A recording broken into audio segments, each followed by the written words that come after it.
I quit a decent paying Indian Big Four organization's job after working there for almost 5 years. क्यों quit किया मैंने, क्या reasons थे, इस वीडियो के अंदर मैं आपके साथ शेयर करने वाला हूं. शॉर्ट वीडियो है ताकि जो मेरे दोस्त है आर्टिकलशिप कर रहे हैं, फ्रेशर्स है या फिर ऑलरेडी बिग फोर में काम कर रहे हैं एंड आपको थोड़ी सी गाइडेंस चाहिए कि क्या ट्रिगर पॉइंट्स होने चाहिए बिग फोर को छोड़ने के, कब छोड़ना चाहिए, then maybe my own personal practical experiences, my reasons might help you find the right pathway कि आपको छोड़ना चाहिए, नहीं छोड़ना चाहिए, कब तक कंटिन्यू करना चाहिए. इस छोटे से वीडियो में आपको पता चल जाएगा. एंड ऐसे ही career related guidance practical videos के लिए आप इस चैनल को सब्सक्राइब करके रख सकते हैं. इस वीडियो को लाइक करके और बेल आइकन दबा दीजिए. So first thing, why did I join a big four? My articleship was at a very average place. उतना एमएनसी एक्सपोजर मुझे नहीं मिला. That's why I was pretty clear कि post qualification I will join a big four organisation and that's why I joined a big four organisation, जहां पर मैंने 4.5 साल almost एक बिग फोर में काम किया. उसके बाद I decided to quit. Here are the 6 reasons that I can jot down, I can think of, जो मैं आप लोगों को अभी शेयर कर रहा हूं. सबसे पहला रीजन था most obvious, work life balance.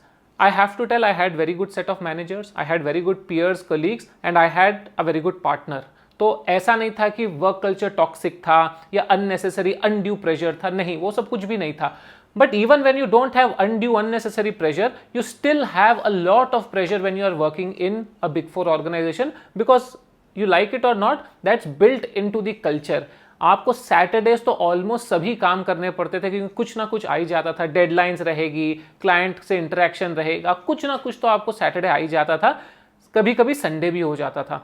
Specially if you are put on tight deadlines, heavy scrutiny clients या फिर लिस्टेड क्लाइंट्स पे आप हो या फिर कोई इंटरनेशनल क्लाइंट के साथ आप काम कर रहे हो जहां पर आपको ट्रैवल करना है, तो ट्रैवलिंग में भी बहुत ज़्यादा स्ट्रेस हो जाता था. Specially when you have to slog it out on Saturdays and Sundays also, आपको ब्रेक नहीं मिलता. And over a long period of time this can be a little difficult for many people to absorb in. And मुझे लग रहा था कि मैं इतना टाइम काम पे दे दे रहा हूँ कि मेरी जो एडिशनल साइड हॉबीज है या मुझे जो अपना पर्सनालिटी खुद का डेवलप करना है वो नहीं हो पा रहा था. अब क्या मेरा डिसीजन सही था? डेफिनेटली, बिकॉज उसी के वजह से after I quit big four I started my own YouTube channel. 1,50,000 subscribers, आपके साथ इंटरेक्ट कर रहा हूँ और भी काफ़ी सारी चीज़ें कर ली, बुक निकाल ली अपनी खुद की. तो थोड़ा बहुत दिल में तसल्ली है कि हाँ शायद वो डिसीजन ठीक ही था. People with big four work also do it. I did not want to do that. I probably wanted to, get some more time. इसलिए I moved to an industry. Second is pay. So I quit at a stage when I was assistant manager, almost going to become a manager. तो इस phase में क्या होता है ना, जो आपकी पे है वो ओके होती है. When you compare it with industry, Big Four pays very well when you reach the partnership level. It is industry leader in payment, in salary, in CTC compensation when you reach your partnership. But until then you are not getting that higher pay, especially for the work that you are doing. तो मुझे लगा कि हाँ यार बाहर 30-40% hike मिल रहा था and for the next 7-8 years 10 years जो एवरेज पे आउट है इंडस्ट्री में that will be above the big four scale. तो I decided that also was one of the considerations. I wouldn't say the most important one या the main one, लेकिन जिन लोगों को financial problems है, financial crunch है, definitely it can be one of the motivating factors कि बाहर हमको 30 या 40% हाइक मिल रहा है, so we might want to shift out. Third is peace of mind.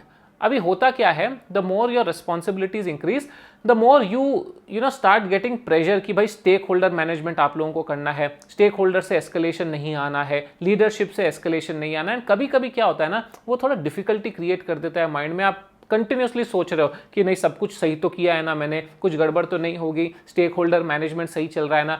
At every single point of time execute करना है, अरे ऑडिट कमिटी आ रही है, अरे डेडलाइन आ रहा है, अरे रिपोर्ट अच्छी नहीं बनी, अरे इश्यूज नहीं आ रहे. वो even if somebody is not giving you that pressure, sometimes you take it upon yourself and थोड़ा सा वो क्या डिस्कम्फर्टिंग हो जाता है. तो वो भी एक मेरा रीजन था. I wanted some peace of mind कि मैं जाऊँ अपना काम करूँ.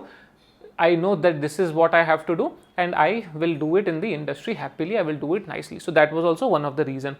Fourth is sales. Big Four organization में generally क्या होता है, once you reach the AM या managerial levels, you have to start selling the services to outside, मतलब टू अदर क्लाइंट्स. आपको प्रोस्पेक्टिव क्लाइंट्स को क्लाइंट्स में कन्वर्ट करना होता है, आपको बिजनेस लेकर आना होता है अपने सर्विस के लिए. I intrinsically was not very keen on sales कि मैं जाऊँ सेल्स पिच करूँ एंड सेल्स कॉन्ट्रैक्ट्स लेकर आऊँ, बिजनेस जीत कर लाऊँ. तो that also became a factor that I wanted to change, because that becomes a very important KPI after you become a manager. आप उसके पहले जो है आप एग्जीक्यूट कर रहे हो, टीम्स मैनेज कर रहे हो, लेकिन उसके बाद मैनेजर बनने के बाद you need to start getting businesses, you need to start expanding the existing clients and generating revenue. वो मुझे उतना कीन नहीं था कि यार करना है या नहीं करना है, so I decided not to do. Next is growth opportunities. अभी ग्रोथ अपॉर्चुनिटीज इंटरनली क्या होता है ना, आप धीरे धीरे धीरे मतलब 2 साल 3 साल 2 साल 3 साल में एक पोजीशन ग्रो करते हो। एंड पार्टनर बनना is not a very easy task. आपको एवरेज पे 12-15 साल लग जाते हैं, लोगों को उससे ज़्यादा भी लग जाते हैं। And even for that there is no guarantee, there is no assurity कि आप 15 साल बाद बन ही जाओगे। प्लस कंपटीशन भी बहुत, because I was working in a smaller, comparatively smaller market that of Hyderabad in the internal audit department. तो definitely the competition was very high. And at the top, वो जो एट द टॉप बल्कि हो जाता है ना, वो काफी बल्कि रहता है छोटे ऑर्गेनाइजेशंस में। तो moving up the ladder after a certain point of time can be challenging. I am not saying it would have been challenging because मैं वहां तक गया ही नहीं, बट आई फोरसॉ कि शायद नहीं होगा या शायद डिफिकल्ट रहेगा, मारामारी बहुत करनी पड़ेगी। सो आई डिसाइडेड कि नहीं, ग्रोथ इंडस्ट्री में ठीक ठाक होगी, इतनी नहीं होगी शायद जितनी बिग 4 में इवेंचुअली हो जाती है अगर मैं पार्टनर बन जाता। But then overall I was happy कि नहीं, बिग 4 में जाके at least I get decent pay, better pay, peace of mind, work life balance, sales नहीं करना पड़ेगा। तो जो ग्रोथ फैक्टर है वो कहीं ना कहीं मेरा नेगेट हो जा रहा था, कंपनसेट हो जा रहा था। So that was also one of the reasons. Last one was opportunities outside.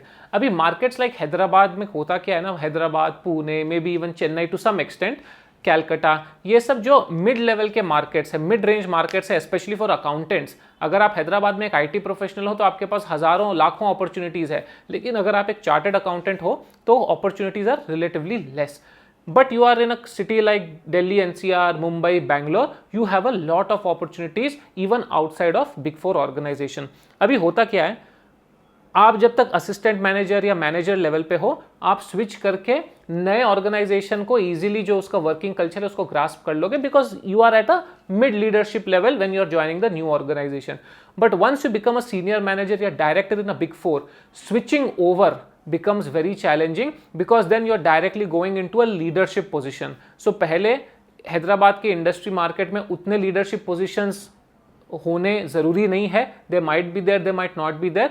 Plus जो सैलरी ब्रैकेट है आपकी वो थोड़ी बढ़ जाती है when you become a senior manager या director. Moving in this market might become difficult, opportunities बाहर शायद उतनी ना मिले, इसलिए मिड लेवल पे मूव करना is the best solution. That is what I thought and I moved ahead. Time रहते रहते I made the jump and got a job in a decent organisation. लेकिन अगर आप बड़े सिटी में हो तो this might not really be valid, क्योंकि दिल्ली, NCR, मुंबई ये सब में तो पार्टनर्स को भी इजीली स्विच ओवर जॉब्स मिल जाते हैं हाई लीडरशिप पोजीशन के। So that might not be an issue over there.